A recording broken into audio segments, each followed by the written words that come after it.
Bem-vindo a mais um ForDocast, o podcast da ForDoc Tradução e Apostila. Esse projeto que visa trazer migrantes e imigrantes brasileiros e estrangeiros, além de profissionais da área, do setor de imigração, viagens e relações internacionais. Meu nome é Armando Ferreira, eu sou fundador e diretor da ForDoc Gestão de Documentos, ForDoc Tradução e Apostila. E você vem comigo nesse bate-papo hoje, que é com o professor doutor Marco Romiti e também amigo pessoal, professor Marco Romiti. Prazer, professor, de estar recebendo o senhor aqui. Bem-vindo. Obrigado pelo aceitar esse convite desse humilde programa. Bom, em primeiro lugar, muito obrigado pelo convite. Não é? A nossa relação de trabalho já acontece há algum tempo e a ForDoc, toda a equipe da ForDoc, eu só posso, dizer o quão é importante e o quão bom trabalho vem executando dentro dessa área que é, muitas vezes, complicada e requer grande esforço. É uma área que demanda de muita responsabilidade, professor? No final das contas, o trabalho do senhor ali é mostrar para o consulado, ou para o juiz, ou para um operador lá no comune, um responsável, a tradução daquele documento ali no idioma italiano, de maneira que ele entenda, que seja uma tradução fidedigna. Quer dizer, é uma responsabilidade grandíssima. E por isso que a gente confia ao senhor, porque a gente tem muita confiança. Acho que, além de ser tradução juramentada, além de ser um tradutor juramentado, demanda de confiança também, né? Com certeza. Tem que ter aquele lado um pouco pessoal e ter essa relação com o senhor, para nós, é muito produtivo, com certeza. Eu acho que de ambos os lados, eu acho que de todos os lados, de todos os profissionais que estão envolvidos, não é, com a ForDoc e com o nosso trabalho. Com certeza. O professor é tradutor português-italiano, italiano-português e intérprete comercial também, tá? Essa função de tradutor juramentado, ela também envolve a parte de interpretação comercial e nós vamos avançar um pouquinho nisso para entender o que é ser um intérprete comercial. Mas, professor, se o senhor me permite, eu queria até pessoalmente saber um pouco da história do senhor. Como é que o senhor vem ali, a parte adulta, estudo, família italiana, como é que era essa parte de infância? Conta para mim um pouco. Família italiana, Romiti, acredito ser família italiana. Família italiana, meu pai, não é? Livornese, da Toscana. Legal. E é uma história interessante, porque a minha mãe, embora em algum momento, vamos dizer, da filiação dela, da genealogia dela, tenha algum italiano, ela é fundamentalmente de uma família já brasileira de muitos anos. Mas conheceu meu pai na Faculdade de Medicina no Rio de Janeiro, porque a família do meu avô veio para o Brasil com meu pai muito pequeno. Meu avô foi herói da Primeira Guerra Mundial. Legal. São chamados os Ragazzi del 99, porque foram os últimos chamados, ou seja, ele foi para a guerra aos 18 anos de idade. Foram os últimos chamados justamente para a Primeira Guerra. E o navio onde ele estava como marinheiro foi torpedeado. E, enfim, conseguiram... Caramba! E ele recebe essa comenda, essa medalha, não é? São chamados os Cavalieri di Vittorio Veneto. Peraí. Agora deixa eu só entender melhor. E como é que eles resolvem esse negócio do torpedo? O navio sofreu? Qual a história da família? Então, nadaram? Teve um barco? Como é que foi essa história? Sim. Se salvaram, não é? Se salvaram com os barcos salva-vidas, enfim. Caramba. Conseguiram sair dessa... mas o barco... O navio afunda. Caramba, que bom que ele sobreviveu. Exato. E ele depois já, não é? Terminada a guerra, ele trabalha uns anos, ele vai para mestre, na verdade, em Venezia, e aprende o ofício de confecção de vidros, não é? Das vidrarias, de vidros especiais e tudo isso. Então, ele aprende esse métier, né? Esse ofício. Que legal. De volta a Livorno, ele trabalha uma época na Ferrovia dello Stato. Sim, que tem até hoje. Isso, nós já vamos chegar, não é, vamos dizer, nos anos 20 do século XX, Perfeito. quando Mussolini chega ao poder. Ele fazia parte, naquele momento, do Partido Socialista Italiano, quando há a cisão, aliás, que é em Livorno, em 1921, entre o partido e nasce o Partido Comunista Italiano. Na verdade, que é uma cisão do Partido Socialista e acontece em Livorno. Bom, ele já tinha parentes no Brasil que tinham vindo, já tinha um irmão no Brasil, que havia começado, tinha uma grande serraria no Brasil, aqui em Santos. Em Santos mesmo, legal. Em Santos. E aí ele, enfim, por essas divergências justamente políticas, por não se aliar ao fascismo na Itália, ele é preso, fica um dia preso, depois consegue, é solto, e aí decide, falou, não, pega a mulher, e já tinha a irmã mais velha do meu pai, né, minha tia Dina, e eles vêm para o Brasil. E aqui ele se dedica ao mestiere do vidro. Lá. Do vidro. Do vidro, né? De espelhos, de jateamento, todo o vidro, enfim, trabalhado. Não é? Todo esse trabalho artesanal que cada vez se torna mais difícil da gente encontrar. E Veneza é famosa, né? Por isso que Veneza é famosa pelo trabalho com vidros, né? Tem a fábrica de vidro boa, bonita lá. Exatamente. Mas continua. Aí veio pro Brasil seu pai pequenininho, começa a trabalhar com vidro aqui em Santos. E aqui em Santos. E meu pai vai estudar medicina na Faculdade Nacional de Medicina no Rio de Janeiro.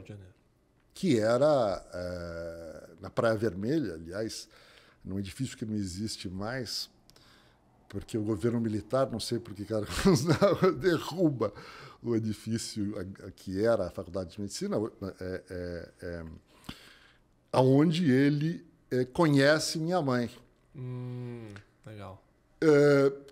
Minha mãe era um pouco mais velha do que ele, 3, 4 anos, ou seja, ele estava ainda, não é, terminando a faculdade, conhece minha mãe já era residente, já era médica. Carioca, sua mãe? Carioca. E aí o professor dela, que foi orientador dela, disse, mas quem é esse italiano aí que anda rondando? Isso nós estamos falando dos anos 50, Marcão? Não, um pouco falando dos anos 50, meados dos anos 50, exatamente. Aí ela falou, bom, enfim, deve ser um bom rapaz por ter escolhido você. Olha Ele foi meu padrinho. Ele foi depois, que legal. Foi meu padrinho. Mas o interessante disso é que eles se casam, moram no Rio de Janeiro. Minha mãe tem os 2 primeiros filhos, meus 2 irmãos mais velhos.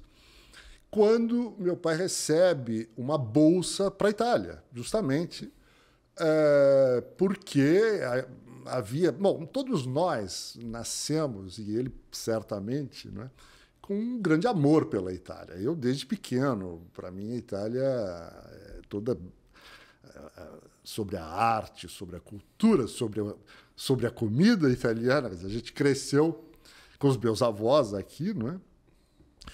Então, a ideia era que eles fossem todos. Claro. Minha mãe com os 2 pequenos.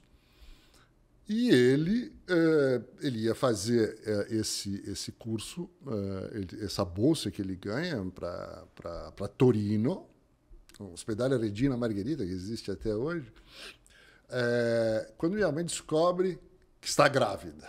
Oh, meu Deus. De mim. Do Marcão. Então já tinha 2 filhos ali. Aí ela fala, não...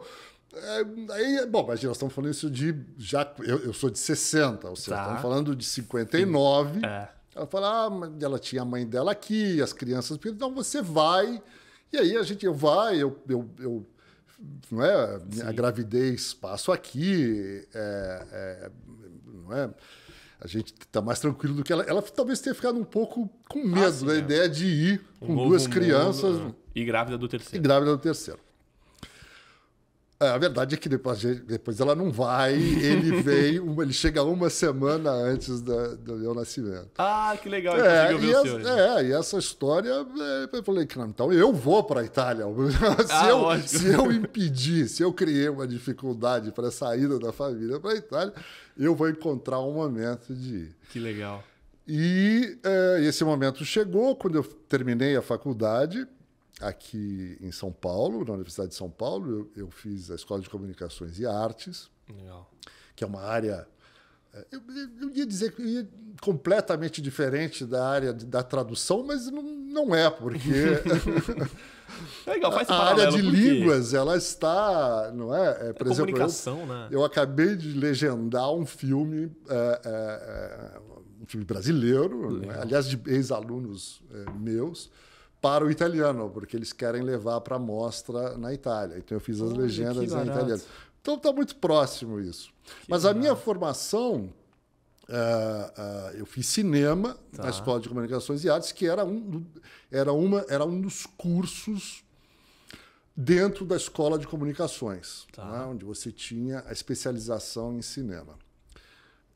Hoje você tem, na USP, Escola Superior do Audiovisual, ou seja, onde está cinema, podcast, rádio, YouTube, televisão, tudo dentro de uma escola do audiovisual, que foi um grande avanço, na minha opinião. Não é? Claro. Porque antes você acreditava, não é? No profissional de cinema é aquele que vai usar a película, não é? Para criar narrativas que vão na tela de cinema, e o mundo da televisão era outro departamento, outros profissionais. Na verdade, hoje há uma grande... Um profissional ele se forma e ele recebe instrução, vamos dizer, ele recebe formação para estar trabalhando em todas essas áreas do audiovisual, né? Perfeito. E eu fiz a minha área de formação, a minha área, vamos dizer, depois a minha escolha profissional foi a fotografia cinematográfica, a direção de fotografia. E é nesse momento que eu parto para a Itália. Isso nós estamos falando em final de 83, eu termino a escola em 83, em 84 eu fico um período nos Estados Unidos, 6 ou 8 meses eu fico nos Estados Unidos. Pô, mas é um período bacana. Sempre estudando isso, parte de fotografia, sempre. Então... E aí depois eu vou para a Itália, onde eu começo a minha atividade de trabalho, minha atividade profissional. E como assistente. Caramba. E você é uma área que você vai galgando e tudo mais. Então, nos Estados Unidos, você pode interromper, nos Estados Unidos o senhor foi para, de repente, fazer um curso complementar, uma pós, alguma coisa desse tipo? Sim, na verdade eu tinha amigos que já estavam nos Estados Unidos, né? E aí eu fui recém, eu tinha 22, 23 anos. Ixi, eu falei, é ótimo. Porque primeiro aprimorei o inglês e tudo mais. E comecei a me dedicar a esses trabalhos de pequeno orçamento, mas do qual você aprende muito. Sim. E são na raça, né, Marcão? Na raça, literalmente na raça. É uma área que é na raça, é verdade. Mas aí, meu destino era a Itália. E como é que foi esse pulo? O senhor conheceu alguém lá da Itália? O senhor foi com a cara e com a coragem? Como é que vai para a Itália? Um pouco com a cara e a coragem, porque eu fui, em primeiro lugar, para onde chegar, era Livorno. Sim, porque lá onde estavam os meus... Mas não tinha ninguém envolvido. Entendi. Só era a origem, mas não tinha nada lá. Não tinha ninguém envolvido com o cinema. Ninguém da minha família, quero dizer. Claro. E aí, bom, foi a primeira semana, os primeiros 10 dias de muita alegria, estávamos todos juntos, mas uma bela hora eu falei assim, eu estou indo para Roma, porque é lá que o negócio acontece. E foi isso, eu cheguei, me lembro, até hoje, cheguei na Stazione Termini, que é onde... é a estação central de trem, não é? Eu vim justamente de Livorno de trem, só se anda de trem, só se andava de trem. Se você não tem carro, o meio de transporte na Europa, cada vez mais e sempre de melhor qualidade, é o trem, não é? Sim. E aí chego em Roma E começo a fazer contatos e chego a um contato que foi interessante da esposa de um primo da minha mãe, cujo primo era sócio de uma produtora. Você veja como o negócio você tem que ir. Por quê? Não, mas o Marco está na Itália e tal, não sei o que, nessa. Ah, bom, mas onde ele está? Eu vou fazer com que ele conheça tal pessoa. Legal. Famoso assim, network, né? Famoso network, exatamente. E foi assim que começa a minha trajetória na Itália, nessa área. Não imaginava ainda me dedicar à área da tradução. Né? Mas uma dúvida, o senhor é de família, seu pai é italiano, como o senhor falou. A sua mãe brasileira, isso, apesar de também ter a ascendência lá italiana. Não, a minha mãe... em algum momento. Sim, porque o Brasil é esse grande mistura. Saber que meu pai é 100% italiano, também 100%, isso a gente nunca se sabe. Exato. Mas gerações e gerações da Itália e de Livorno, assim, uma família muito... enfim, não havia essa coisa de viajar. O meu bisavô, ele era botaio. Faceva le botte de vinho. Ele fazia o barril, né? O barril de carvalho, de quercia. Né? Esse era o trabalho dele. Era um, vamos dizer, de uma formação de pessoas da terra, não é? É que a minha dúvida, na verdade, era onde eu queria chegar quando que o senhor aprende o idioma italiano? Desde novinho? Ou já mais velho? Justamente na casa dos meus avós. Ah, não foi nem com o pai, foram com os avós. Com meu pai também, por quê? Porque quando nós íamos à casa dos meus avós, só se falava italiano. Perfeito. Então, minha mãe não falava. Esse era o ponto que eu queria chegar. Porque em casa achei que ia ser difícil, porque a mãe não falava. Legal. Depois a gente tem que lembrar uma coisa, vale a pena a gente lembrar uma coisa, não é? Embora grande imigração italiana que houve no Brasil no final do século XIX, não é? E início do século XX, o Estado Novo, não é? Quando Getúlio se alia justamente na Segunda Guerra, quando a Itália passa a ser do eixo lá país inimigo, não é? Criou-se havia, não é? Eu não diria rivalidade, mas o Estado brasileiro foi muito depreciativo com não só com os italianos, mas com os alemães e com os japoneses. Guardadas as devidas proporções, é quase como um russo hoje no Brasil? Vai, vamos trazer para a atualidade, seria mais ou menos isso? Vai.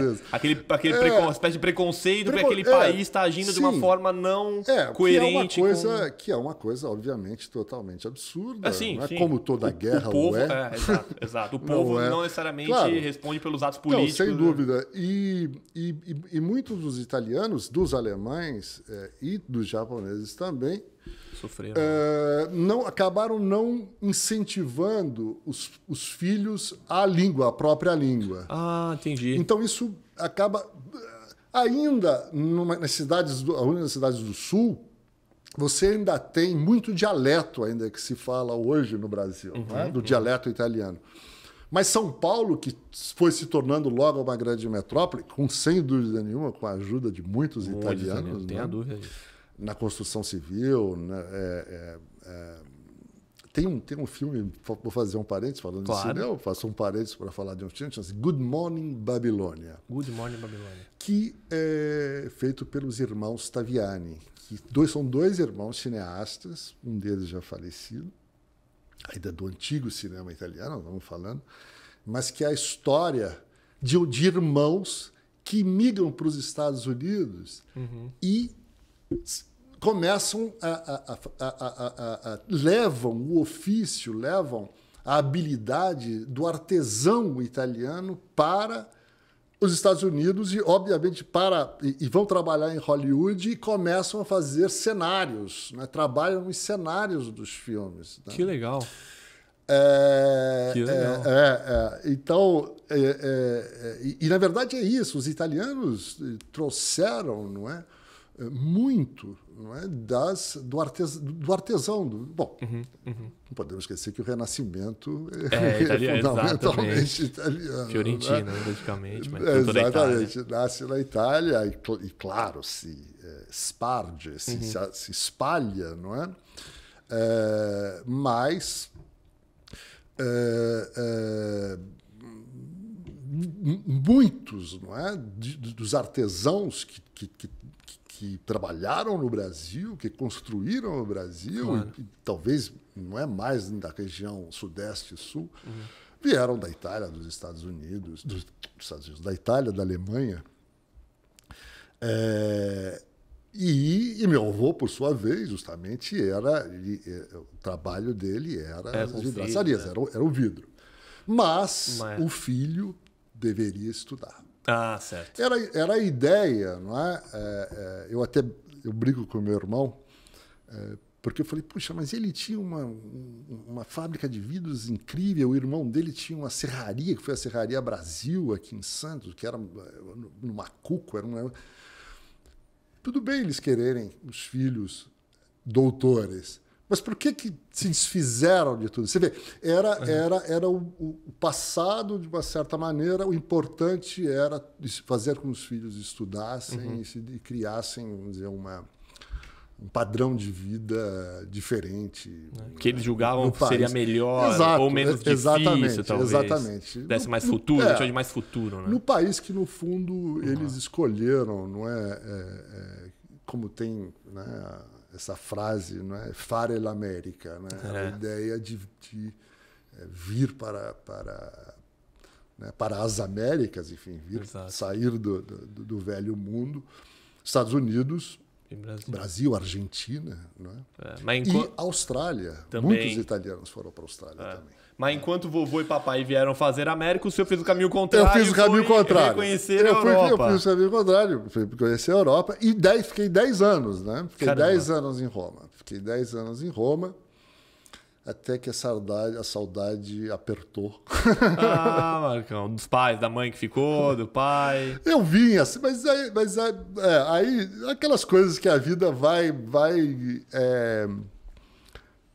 as coisas vão acontecendo, não é? Eu vim numa visita, aí conheci a minha mulher, que hoje é minha mulher, que é alemã. Para piorar um pouco a bagunça. Aqui no Brasil. Para misturar um pouco mais. Exato.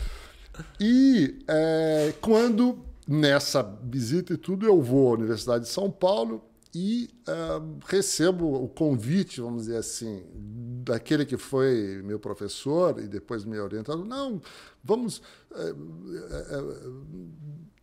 vem trazer essa experiência da Itália, vem dar um curso, faça o mestrado, e aí foi. Que legal. E eu acabei me dedicando, aí eu passei a me dedicar à área acadêmica também, né? Ou seja, dar aulas, escrever e mestrado, doutorado? Depois do doutorado, exatamente. E isso nada foi de tradução até o momento da tradução. Quando tradução? Um belo momento, um domingo, eu em casa abro o Estado de São Paulo e tem um bando de concurso, tem um edital de concurso do Estado, não é? Para a tradução juramentada.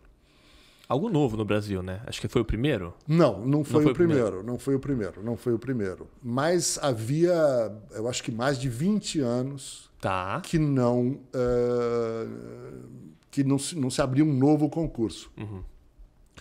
Aliás, isso foi em 99, eu fui diplomado em 20 anos, mais de 20 anos já se passaram também. Exato. Aí eu falei, puxa, eu vou fazer. Acho que eu conheço um pouco de italiano. E depois outra coisa,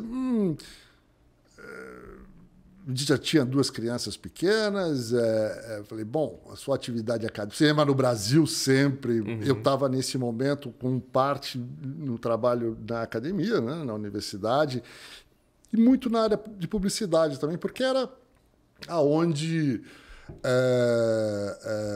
havia mais oferta de trabalho, que eu o período Collor foi completamente... Collor fecha a Embrafilme, não é? Que era a grande empresa criada pelos militares, veja só. Mas era o grande fomento do cinema brasileiro, era a Embrafilme. Então eu falei, bom, isso pode ser uma oportunidade também interessante de trabalho. Bom, adorei o negócio e fui. E aí fui, me inscrevi e comecei, enfim, fiz o concurso. E como é que é esse processo seletivo? Uma vez concurso? Como o processo seletivo, bom, ele é um concurso estadual. Estadual, ótimo. Fundamentalmente, são 2 provas escritas. 2 provas escritas. Naquela época. Sim. O que o senhor fez. O senhor fez. E tanto do português para o italiano, quanto vice-versa. Porque, na verdade, a sua qualificação como tradutor, não é? Você, tanto não é, para documentos em italiano para serem traduzidos para o português. É verdade. Ou os portugueses em língua portuguesa para serem versados na língua italiana. Que a gente é isso mesmo. A gente corriqueiramente chama tudo de tradução, mas na verdade a tradução é do idioma estrangeiro para o português. Para o vernáculo da língua portuguesa. Exato. A palavra correta para quando é do português para o italiano, que a grande maioria dos documentos que a gente faz, é versão, né? É uma versão do documento em italiano. Isso mesmo. Legal. Isso mesmo. E uma prova, sim. É uma prova, mas é mais do que uma prova, é uma entrevista. Né? É uma prova oral, que vai além, mas assim, de perguntas e respostas. É uma entrevista com um tom muito pessoal, ou seja, quão importante é como você se expressa não é, na língua estrangeira. Porque a ideia é justamente não só, né, da tradução, mas a tua atuação como intérprete. Por isso essa preocupação da linguagem oral e da prova oral, vamos dizer assim. Entendi. E isso acontece, enfim, chega um momento que fica aguardando o resultado. Você lembra se tinha muita gente, Marcão? Pro italiano? Porque assim, inglês a gente imagina que tem bastante, espanhol, mas italiano a gente acha que a gente tem uma ideia, pode ser até errônea e preconceituosa, mas que vai ter menos. Tinha bastante gente? Como é que o senhor se viu ali? Tinha muita gente de uma maneira geral, eu não sei te dizer agora. Era misturado? Tipo, o senhor tava do lado, alguém fazendo inglês? As salas eram separadas. As salas eram separadas. Então o senhor se viu ali numa sala com, sei lá, umas belas 50 pessoas em uma sala. Sim. Não sabe quantas salas tinham só de italiano. Perfeito. Claro, entendi. Perfeito. Entendi. Legal. Aí fez essa prova escrita, fez a prova oral e aguarda. E aí sai o resultado. Tem a nomeação. Extremamente, assim, uma recepção bastante gratificante. Olha, não é? E aí você recebe um diploma, não é? Quem regula, e a nomeação. Quem regula isso no Brasil são as juntas comerciais. Exatamente. Cada estado regula a sua. Isso, exatamente. Por isso você falou que o concurso é estadual. Isso, legal. Exatamente. Legal. Aí no momento que o senhor é nomeado, foi lá, recebeu, foi reconhecido, nomeado, isso. O senhor pode começar a fazer a tradução juramentada. Pode. Você recebe um libreto de instruções. Tá. Né? Justamente de como proceder, né? Como montar o teu papel timbrado, como numerá-lo, como compor o livro, quantas páginas, enfim, há uma série de instruções, né? O cabeçalho, o rodapé, o que deve conter essas informações que te apresentem, que te identifiquem, não é? Você como o autor daquela tradução, daquela versão, enfim. Entendi. Então há um padrão a ser, entre aspas, há um padrão a ser seguido. Sim, tem regra. Sim. Tem a burocracia, não tem jeito. Há um padrão a ser seguido. O que garante a legalidade, não só, vamos dizer, a minha assinatura no seguinte sentido, porque ela precisa ser reconhecida fora isso, como minha e ser reconhecida como a assinatura, a firma de um tradutor juramentado. Ou seja, há uma relação aqui entre JUSCESP e os cartórios, né? Exato. Que identificam o tradutor como tradutor juramentado. Entendo.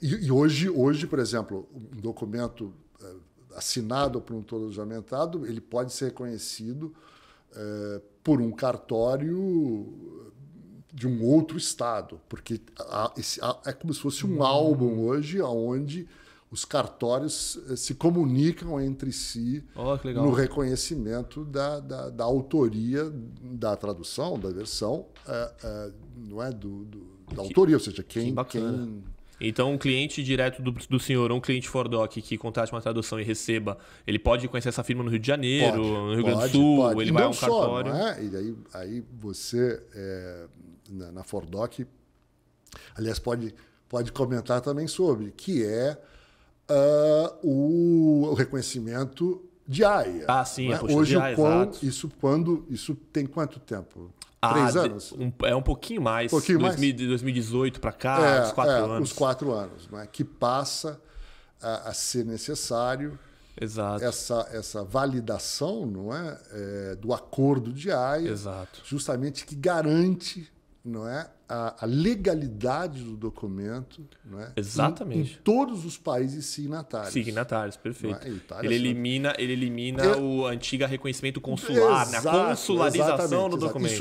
Isso, vamos dizer, é um custo talvez um pouco a mais para o cliente, mas é uma garantia de que o documento ele vai ser reconhecido não só na Itália, mas com qualquer país Espanha, signatário Portugal, que esteja, e ainda mais dentro da comunidade europeia. Né? E a grande vantagem da apostila é que ela é um custo a mais, como o senhor disse, concordo, mas se você for pensar pelo outro lado, ela desburocratizou muito, porque antigamente, para você ter uma noção, as pessoas tinham que mandar, vamos seguir sempre nesse ramo de qualquer tipo de certidão, registro civil, nascimento qualquer. A pessoa tinha que mandar a original e a tradução juramentada para o Ministério das Relações Exteriores para ser vistado, voltava para o cliente. Aí o cliente tinha que ir ao consulado italiano, nesse nosso caso aqui, para consularizar o documento. Aí eles iam bater um carimbo também para só depois você destinar esse documento para o objetivo final. Exato. Com a apostila de AIA, não. Você vai em qualquer cartório do Brasil, para documentos brasileiros, claro, né? Então, um documento original, um nascimento, sempre no mesmo exemplo, um nascimento e uma tradução juramentada para o italiano feita no Brasil, mesmo o documento sendo em italiano, ele é um documento brasileiro, foi emitido no Brasil. Claro. Eles podem ser apostilados em qualquer cartório do Brasil. Diferente de uma certidão de nascimento italiana, que tem que ser apostilado lá na Itália e vir apostilado para o Brasil. Pois é, então, é o mesmo critério, mas é o mesmo critério, ou seja, que garante também que o documento que você está traduzindo é legal. Exatamente. Né? Exatamente. Eu acho que é uma tranquilidade, ou seja, uma garantia para todos os lados, né, envolvidos. Sim. Né? Ou seja, se ele vem apostilado, é uma garantia a mais, vamos dizer assim. Exatamente. Né? Que é um documento legal. Perfeito. Para quem vai receber esse documento, eu acho que é exato. Porque a gente não pode esquecer uma outra coisa que é também interessante dentro dessa nossa narrativa, que é que muitos documentos, e você sabe disso, né? Muitos documentos que chegam para nós ainda vêm manuscritos. E muitas vezes a dificuldade... Imagina. E não só por isso, que também é bastante interessante. Né? Por isso a atividade de pesquisa é importante. Hoje a gente tem... Não é? Hoje você tem a enciclopédia Treccani dentro do teu computador, onde eu acho uma das mais fantásticas, né? Italiana. Bom, mas para dizer o seguinte... Muitos desses documentos, ainda que chegam de maneira manuscrita, são escritas de forma não do italiano dantesco, mas do italiano regional. Exatamente. Não é? É interessante que quando eu estava na Itália, no final dos anos 80, eu me lembro que quem era a ministro da Educação na época era uma mulher, a Iervolino, Rosa Iervolino. Ela, uma das propostas, depois não sei como é que isso se encaminhou, mas ela havia apresentado como proposta que nas escolas, que são públicas, o ensino é público na Itália, não podemos... E funciona bem. Muito bem. Além do italiano formal, vamos dizer, não é? Do italiano aquele clássico, que se ensinasse, se mantivesse o ensino da língua regional. Os dialetos. Do dialeto, exatamente. Que fosse o dialeto. Isso, enfim, depois eu vim para o Brasil, na verdade, vou procurar saber. Eu não sei que pé está isso na Itália, mas eu acho que não houve grande prosseguimento. Eu estive lá em 2010 e, de fato, não lembro. Estudei lá, fiz o final do meu colegial, não lembro de ter visto. Ainda estudam latim, dependendo do tipo de litígio, que lá eles têm o colegial clássico, linguístico, científico e tudo mais. Né? Dependendo agrário. Agrário, exato. É uma coisa que, pelo que eu vi aqui no Brasil, querem começar a introduzir, né? Que é os jovens ali começarem a escolher quais matérias de fato querem se dedicar visando o futuro. E as opcionais. As opcionais, isso. Mas isso é matemática vai ter sempre, mas é aquela história. O científico tem muito mais matemática, o linguístico já vai ter muito mais outros idiomas. Sem dúvida. Isso vai guiando um pouco a pessoa para a carreira que ela vai seguir. E eu não lembro de ter visto nada sobre dialeto. Eu acho que, infelizmente, assim, também sou leigo nesse caso, mas deve ter. Porque eu gostava muito do dialeto quando fui lá, eu achava algo muito característico, regional, achava bonito. Eu lembro, Rosa Russo Iervolino, ministro da Pubblica Istruzione. Tá vendo? Bom, enfim, mas tinha um sentido, não é? Enfim, que podia ser até uma optativa, mas seria interessante que se mantivesse. Mas de alguma forma se mantém. As famílias ainda falam. E é isso. Mas, Marcão, mas aí eu queria entrar agora num caminho que é... Como é que é um dia a dia no tradutor juramentado? O senhor acorda, o senhor prefere ali fazer as traduções pela manhã, tá com a cabeça fresca, prefere fazer à tarde? Como se fosse, o senhor trabalha também com a parte acadêmica. Isso. Então, mais ou menos como é que o senhor se organiza? Eu queria... É óbvio que não quero que o senhor conte todos os detalhes, que eu sei que tem uma parte estratégica ali, mas eu queria saber assim, o senhor gosta de fazer a tradução sozinho, ouvindo uma música clássica? Sim. O senhor prefere alguém editando? Como é que o senhor se organiza eu ali? acho que veja, há diferentes situações, Armando. Legal. Primeiro, a quantidade de serviço que entra e o prazo que a gente tem para fazer. Tá bom. Então, é claro que quando há uma grande quantidade de serviço, não é? De traduções a serem feitas, e o prazo é curto, você quase que tem que se dedicar 12 horas por dia a essa atividade. Não é?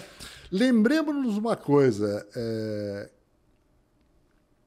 os documentos de registro civil, casamento, nascimento, eles são todos muito similares. Cada cartório tem a sua particularidade, tem um detalhezinho. Mas são muito similares. Então, é muito rápido esse processo. É claro que o que requer muita atenção não é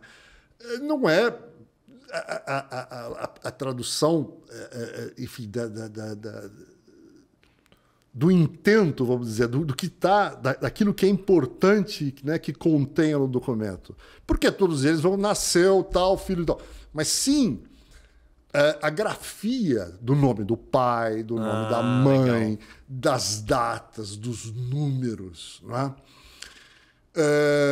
E isso a gente precisa muitas vezes da colaboração de um revisor. Quer dizer, legal. A figura do revisor é muito importante, não é? Perfeito. Porque você imagina, um número passa, muda, acontece. Então, o revisor é uma atividade, para a nossa atividade conjunta, essencial. Não é? É muito importante. Né? De fato.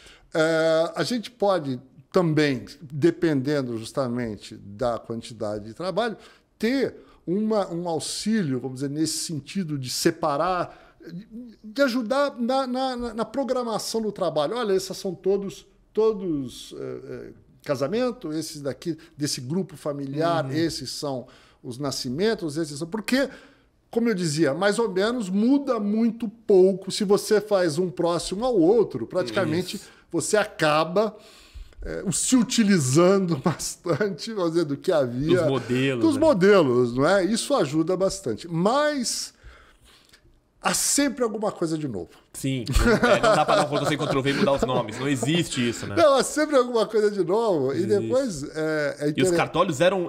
Os cartórios não, os cartorários eram criativos, criativos. Né? Cada termo ali. Nossa Senhora. E muitos dos nomes... eles sofreram, justamente na chegada dos imigrantes, alterações. Muito né? bem colocado. Porque, primeiro, eles eram, mais uma vez, o cara chegando lá, o navio chegava, estava o sujeito lá, não, qual é o seu nome aí? Mal entendia, talvez. Exato. E quantos sobrenomes mudaram por isso? Muitos sobrenomes mudaram, as duplas consoantes foram acrescentadas, foram retiradas. Então... uma das nossas atividades também, e você lida com isso, não é? Dentro da ForDoc, é justamente as correções dos documentos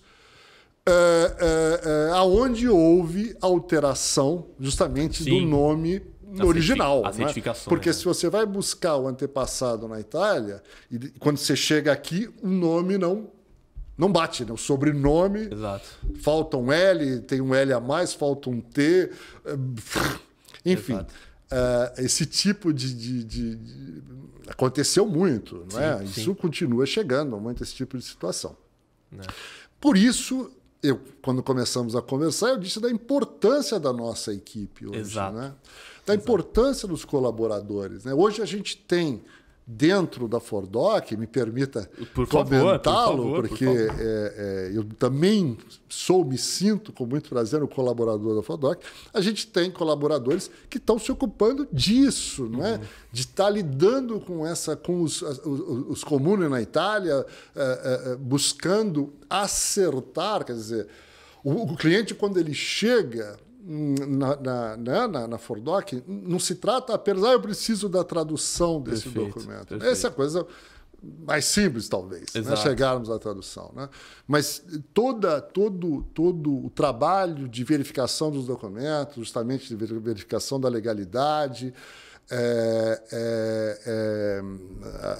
a correteza dos sobrenomes, se realmente fazem parte daquela família ou não, ou se foram lá mesmo. Exatamente.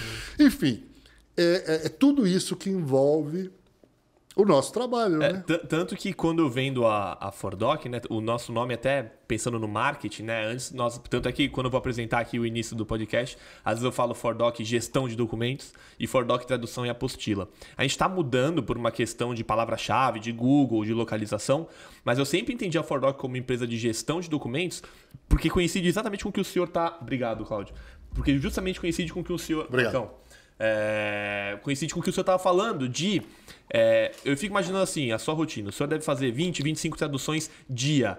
Poxa, você está ali o dia inteiro olhando para aqueles documentos, chega uma hora que o senhor não tem a condição, como tradutor, e o tempo e a atenção de verificar, poxa, mas no nascimento estava Paolo. E aqui agora tá não sei o quê. Puxa, mudou o nome. Não. Isso tem que chegar meio que redondo pro senhor. Alguém tem que fazer esse trabalho antes pro senhor se focar só na tradução. Exato. Então, às vezes a pessoa fala assim, poxa, mano, eu queria fechar com vocês, mas eu tô fechando com outro tradutor e o preço dele é um pouco melhor. Eu sempre falo, pondera isso. Porque pro tradutor, você vai mandar para ele, ele não tá errado. Ele vai pegar os documentos e vai traduzir. Mas será que tá tudo certo para ele traduzir de fato? Será que houve uma análise? E não por falha do tradutor juramentado, muito pelo contrário. Não é, às vezes, o escopo, nem o métier dele fazer aquilo. Se ele pega um detalhe porque pegou na atenção, eu acho legal. O tradutor juramentado normalmente avisa o cliente. Olha, dei conta que... Agora, se o tradutor traduz tudo do jeito que está o original, manda isso para a Itália, e lá na Itália os caras falam, olha, tem um erro aqui no original que não serve, não adianta culpar o tradutor juramentado. Claro não é obrigação dele de indicar erro. Isso é interessante. É legal colocar, né? É legal colocar. Ou seja... É o que a gente fala. A tradução ela tem que ser ipsis literis. Perfeito. Não é? Ela tem que ser exatamente o que contém o original. Perfeito. Por isso que muitas vezes a gente usa do recurso, não é?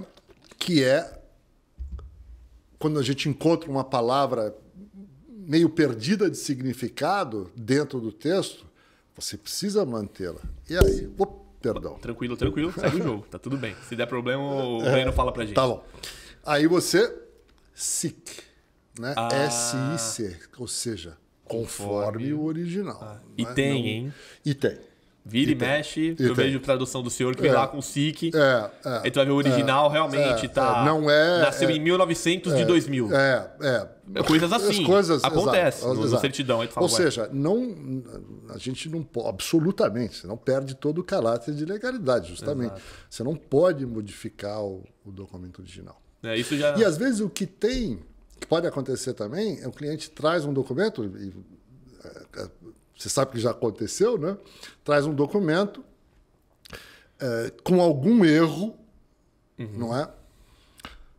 Esse erro, ele o erro do cartório, né, no Brasil. Tá. Ele é identificado, o cliente volta, é feita a tradução, não é? Aí o cliente identifica.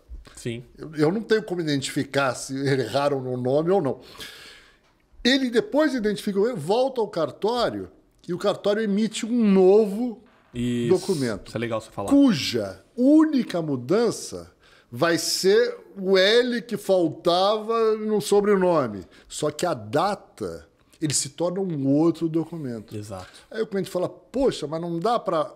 Substituir. Não dá. Ele é um outro documento. Ele tem código diferente, ele tem data código diferente, data diferente e muitas vezes o escrivão diferente.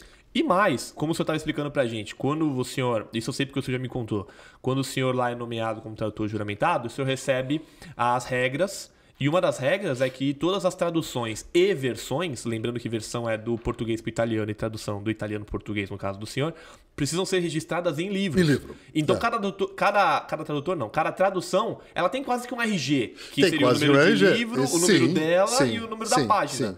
Sim. Então, se eu, seguindo esse exemplo que o senhor deu, tem um documento errado, mas a gente traduz mesmo assim.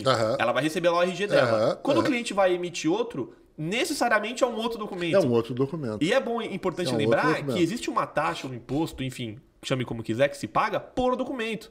Então o senhor não consegue nem substituir porque o senhor fala, mas eu vou pagar imposto em cima de dois.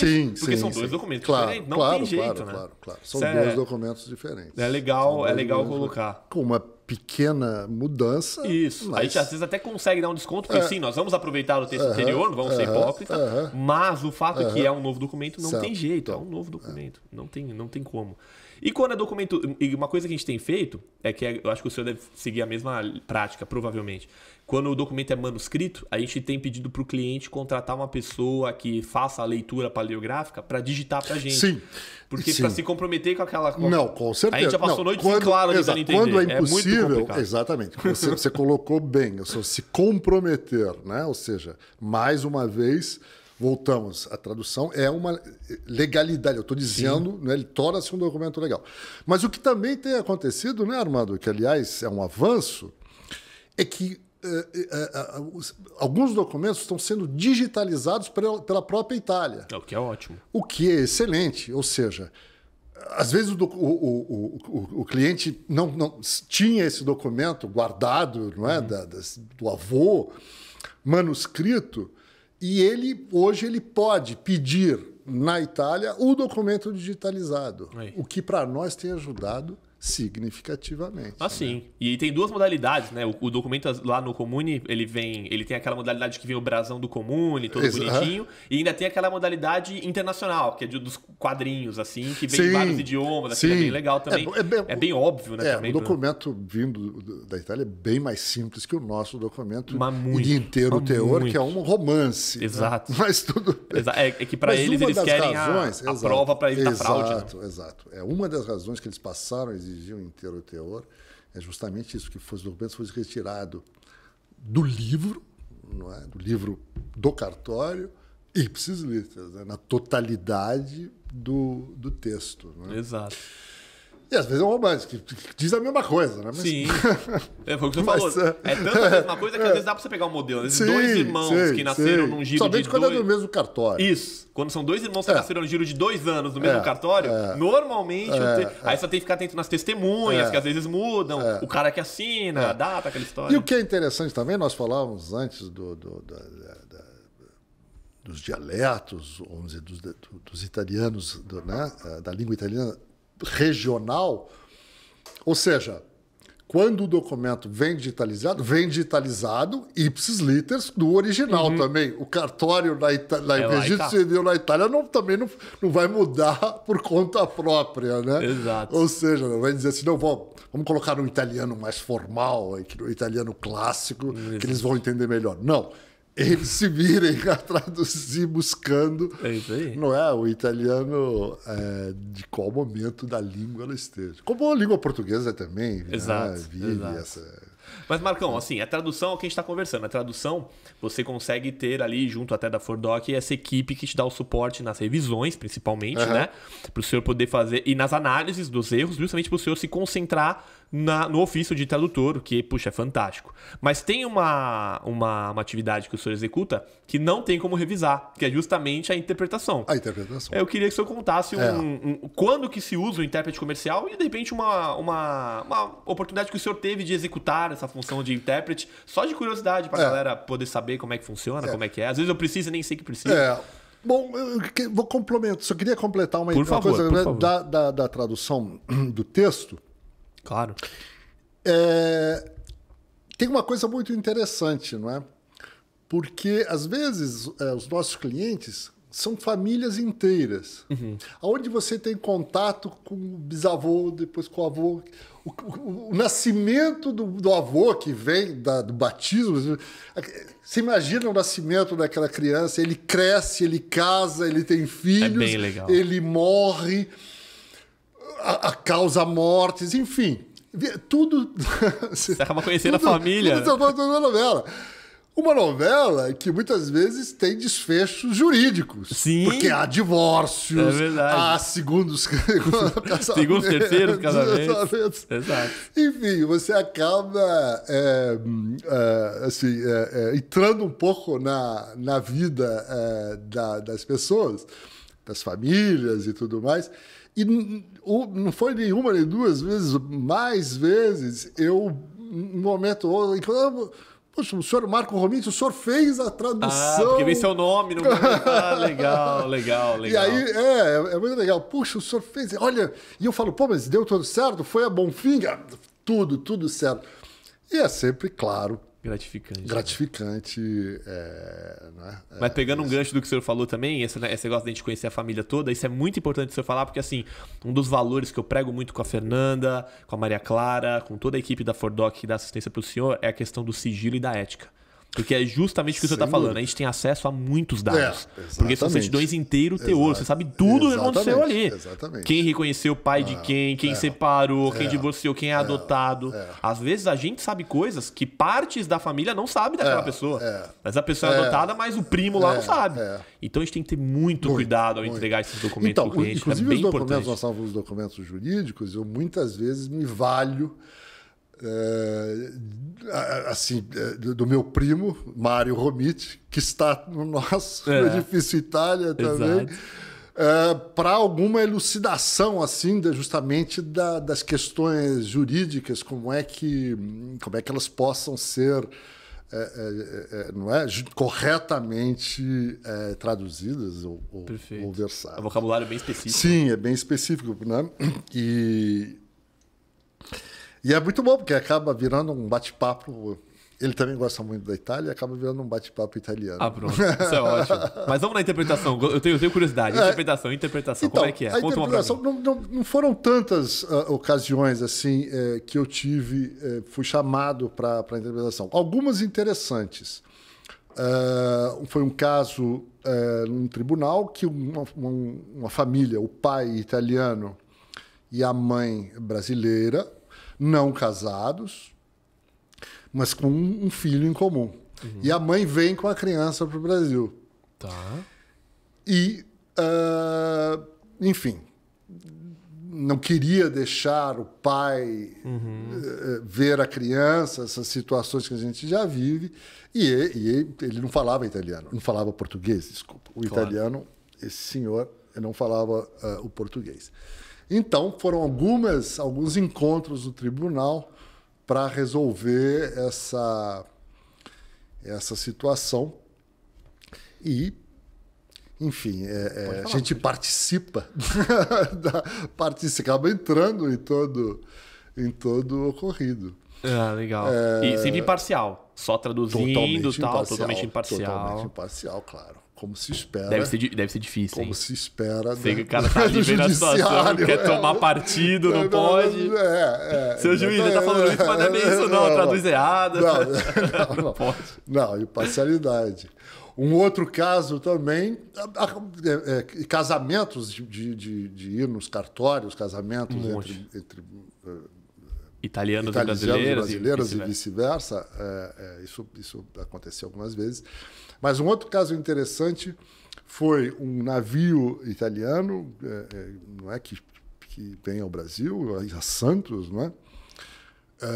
E quando ao desembarque, um dos passageiros não aparece e era óbito, tinha morrido.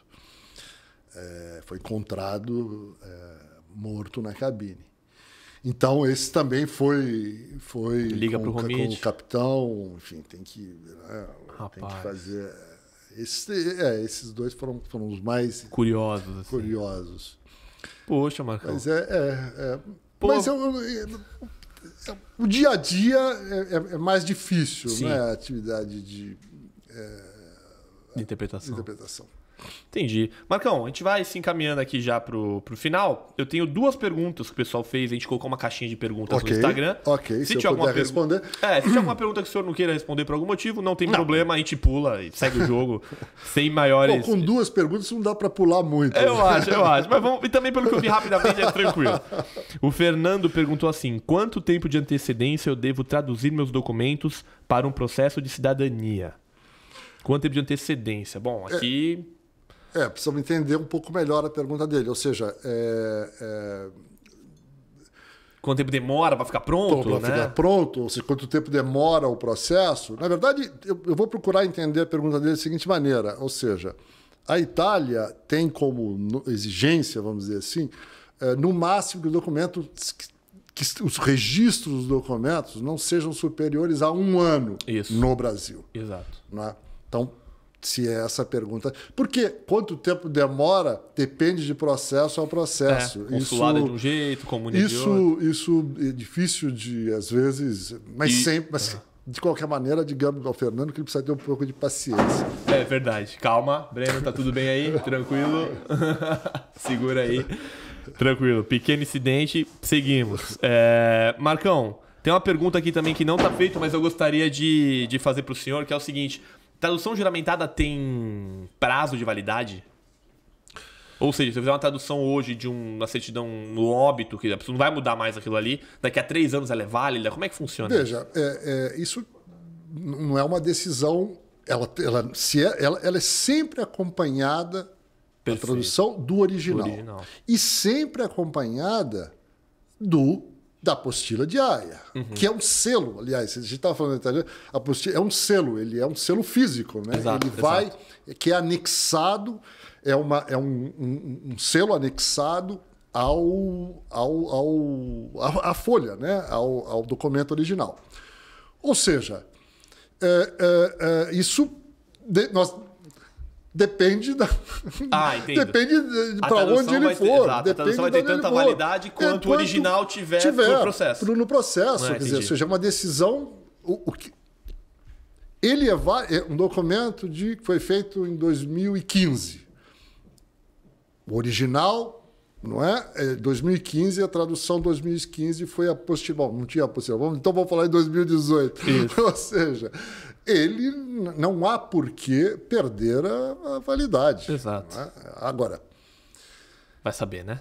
Tem que ver quem vai receber esse documento. Vai saber lá para onde ele está indo. Né? Quando chegar lá na Itália, nos diferentes comunes, precisa ver se vai ser admitido. E a Amanda Oliveira, que aliás, mandar um abraço para ela, a primeira fã declarada da Fordoc, disse que já viu os 2 primeiros episódios, né? Hoje, quando a gente está gravando esse, tem 2 episódios lançados. Eu acho que até quando esse aqui for pro ar, vão ter mais 2. E ela já viu os 2 e disse que não perde por nada. Então, mandar um beijo para ela. Amanda, obrigado. Que legal. Continue inscrita, dê seu like. Você, se não é inscrito, se inscreve, dê seu like, compartilhe o canal. que são papos bacanas assim que a gente vai sempre ter. E a Amanda pergunta o seguinte, pra gente fechar: como eu faço para ser um tradutor juramentado? Marcão, então, Amanda, para quem quer ser tradutor juramentado, o que o Marcão recomenda? nós temos que aguardar o concurso público. Saber o idioma, Concurso público. E fazer o concurso. E eu iria além, não é? Ou seja, como o concurso, e eu acredito que ainda seja assim, por estado, se você não é, se abre precisa ficar atrás, né? Você se abre um concurso público, né, no Rio Grande do Sul, você faz o concurso do Rio Grande do Sul, não é? Se você é aprovado, depois você... Esse local como é que se diz? Se transfere, né? Transfere, não é? Você pode pedir a transferência para o teu estado. Aí, perfeito. Não é? Agora, quando abrir concurso público. Amanda, então... De repente, no momento se acontecer como aconteceu comigo, você está lendo o jornal. Bom, agora estão os sites, né? O jornal físico, embora eu ainda goste do jornal físico, mas assim, pode acontecer que você... a função de tradutor, ela te escolhe, né? Você que escolhe ela. E é com essa dica de aguardar o concurso e se preparar para estar quando houver uma oportunidade de estar preparado, é que a gente conclui mais um papo aqui no Fordocast. Eu concluo novamente pedindo para você se inscrever no canal, compartilhar o vídeo, curtir o vídeo e agradecendo a presença do professor. Professor, você sabe que é um prazer sempre estar com o senhor batendo um papo. O prazer foi meu, precisamos tomar mais um vinho, bater aquele papo, comer uma boa massa. Isso, eu sei que o senhor cozinha muito bem. É outro dote do professor Romit, também cozinha muito bem. Tá? A próxima vez vai ser culinária do tradutor juramentado, que o professor Romit é muito bom nos peixes, que eu sei. Bom. Marcão, é isso. Obrigado. Muito obrigado. Sempre um prazer, você sabe disso. É um prazer fazer parte da tua equipe. Um grande prazer. Maravilha.